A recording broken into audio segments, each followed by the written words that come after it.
everybody. Hey, I thought I'd show you how to change an air filter today. Most people can do this on their own.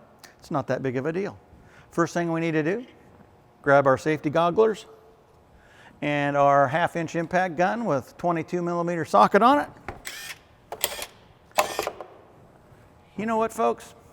We don't need that. Not that difficult.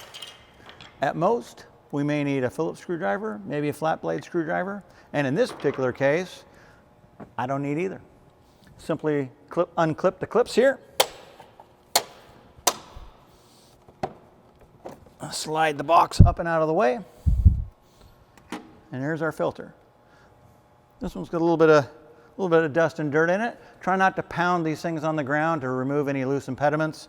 If you just start breaking up the cotton fibers here, the dirt and dust will just flow right through there and into the engine, and we don't want that. So if you can shine a light right through there and you can see the light coming through the filter, then the filter's probably just fine. If you're not sure, go ahead and replace it. Pick yourself up a little more fuel economy. Here we go, we'll just reassemble. Slide this back into place. Make sure my clips are on there. If you do have to disconnect any sensors around the airbox, make sure you plug those back in before you start the car. Otherwise, you can set a code. You might have a check engine light on. It's very simple to do. Most anybody can do it. Give it a try.